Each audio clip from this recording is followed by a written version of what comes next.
Sugeng dalu sederek-sederek sedaya. Sakmenika kula badhe ngaturaken babagan MPE. Napa niku MPE? MPE niku mekanisme pembelaan ego. Nanging kula badhe ngaturaken nganggo bahasa Indonesia. Baiklah teman-teman. MPE, mekanisme pembelaan ego atau self defense mechanism, itu tujuannya supaya ego kita tidak tersakiti. Jadi rasa sakit itu kita alihkan.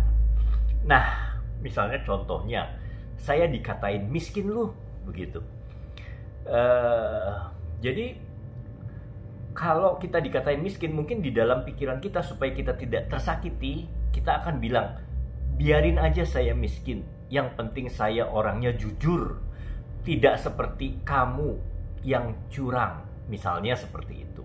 Itu mekanisme pembelaan ego. Atau kita mungkin dijahati orang, difitnah, lalu kita berpikiran atau mungkin waktu kita curhat itu ada yang mengatakan, biarin aja deh, nanti pasti Tuhan akan balas. Sewaktu-waktu orang itu akan jatuh, begitu. Kita lega dengernya. Seneng nggak? Seneng. Itu mekanisme pembelaan ego. Tujuannya untuk melindungi diri kita dari rasa sakit secara psikis karena tekanan dari luar atau serangan yang menyerang mental kita. Jadi fungsinya sebetulnya itu jangka pendek. Dan itu penting supaya kita tidak mengalami guncangan kejiwaan. Kalau sampai kita mengalami guncangan kejiwaan, maka kita tidak bisa beraktivitas. Kita sangat sakit hati, nggak mau keluar rumah, nggak mau ketemu temen, mungkin nggak mau masuk kerja karena bos kita sangat menyakiti kita, begitu, ya. Tapi kalau misalnya waktu bos kita marahin kita, mungkin merendahkan kita, kita bilang pada diri kita, suatu saat nanti saya akan lebih kaya dari Anda, misalnya begitu. Misalnya. Nah, itu bisa membuat hati Anda terobati.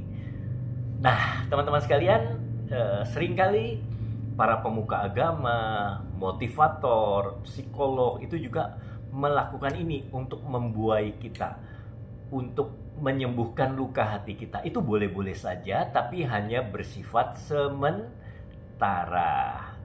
Begitu ya teman-teman ya. Tapi bagaimana kita harus bersikap secara rasional itu tetap penting. Jadi apa saja yang harus kita lakukan itu tetap penting. Jadi kita rasional lah. Jadi nggak mungkin saya miskin, biarin aja yang penting jujur. Nanti suatu saat Tuhan akan balas, saya akan jadi kaya, dia jadi akan miskin, malah seperti itu.